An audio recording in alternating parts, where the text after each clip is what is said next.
Hi everyone, Velvet here, and I have some stories for you today. But before we get started, can you please do me a huge favor and like, comment, and subscribe? It'll help the channel out and it'll get you more videos like this. Let's get to it. And our first one comes from Easy Strawberry 165. Am I the beehole for telling my son his former in-laws owe him nothing after the things he said to them? My son, Aaron, a 46-year-old male, has been married twice. His first wife Sadie passed away 7 years ago.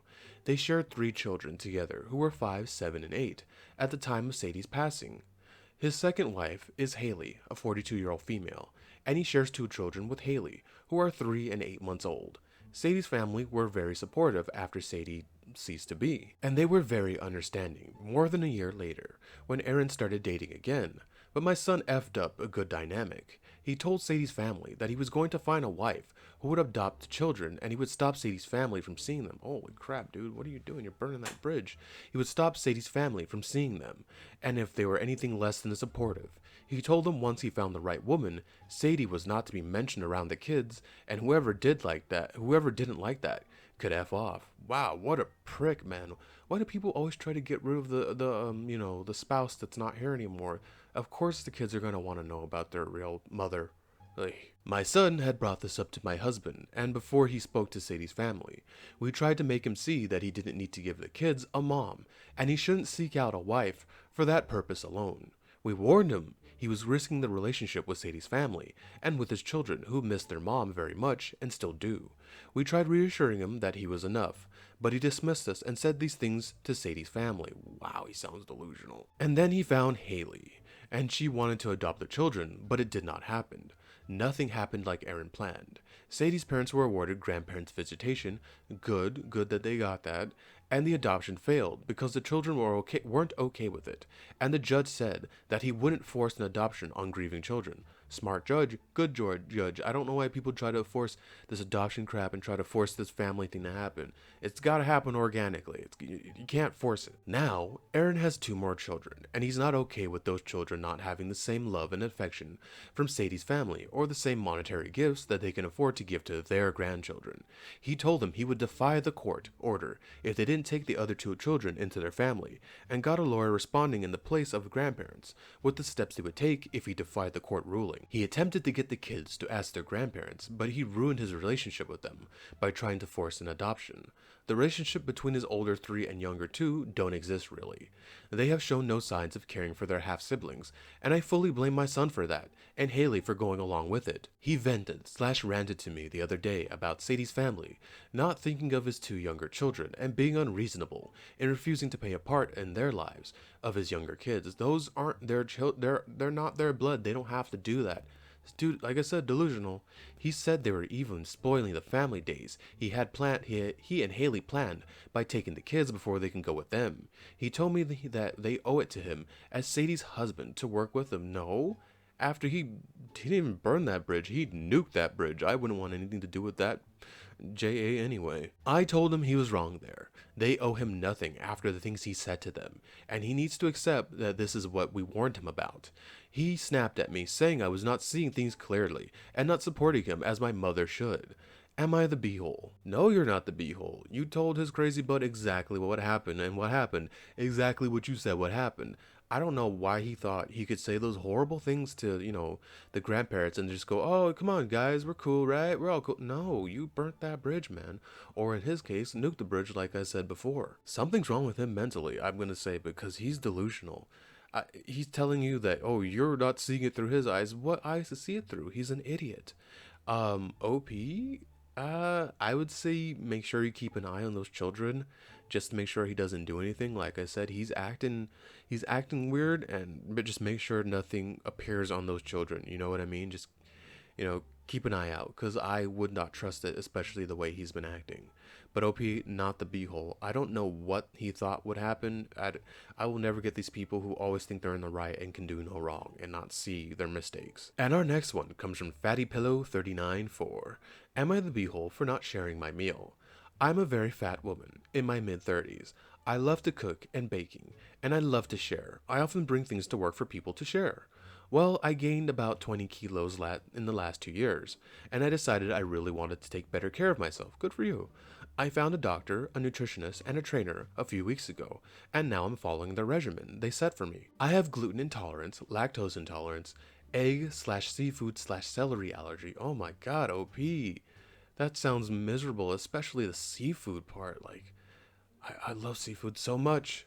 So it's not exactly to cook easy to cook for me, but I worked it with the nutritionist and she's made the menu for me for every day of a month with the amount of food and everything counted, the calories.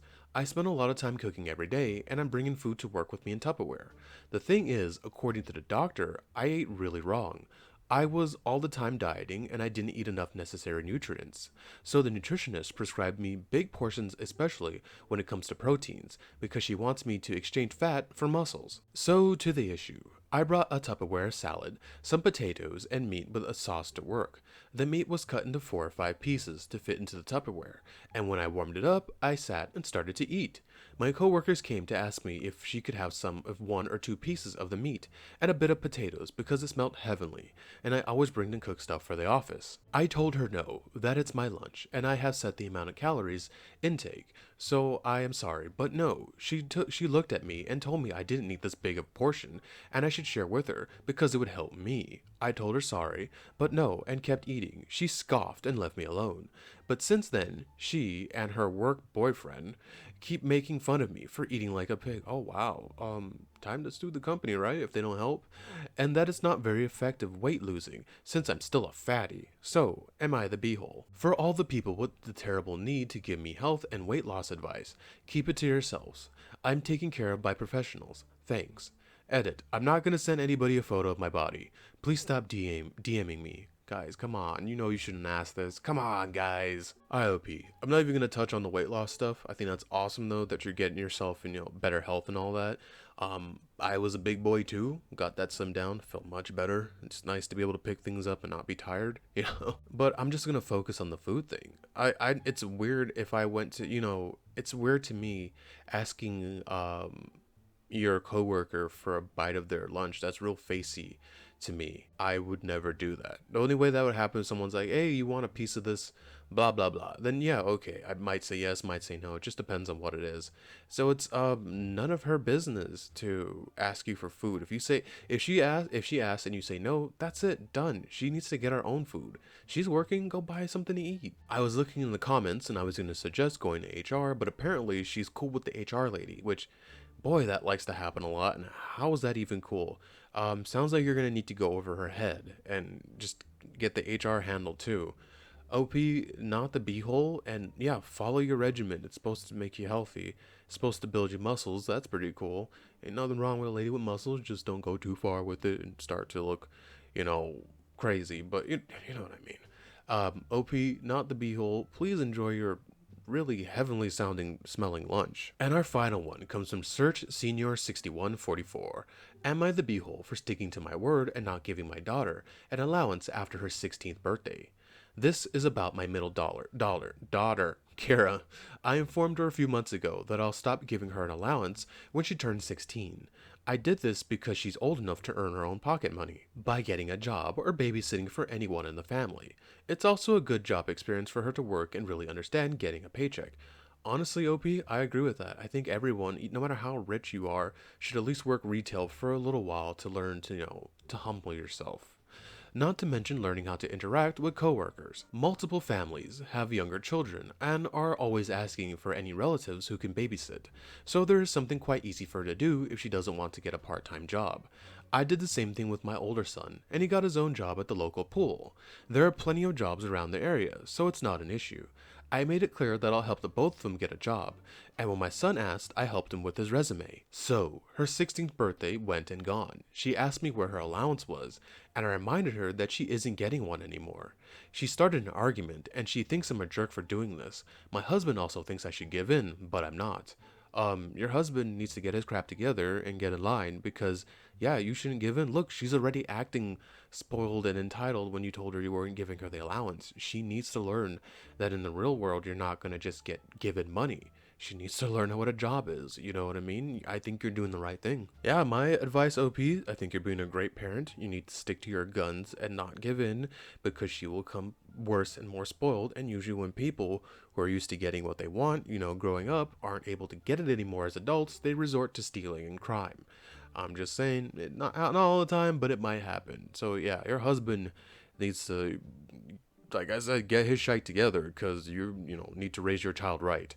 OP, not the beehole, do not give in. Thank you for making it to the end of the video with me. And can you please do what I said in the beginning? And like, comment, and subscribe. It really and truly does help the channel out, it helps it grow, and it helps you get more videos like this. Velvet out.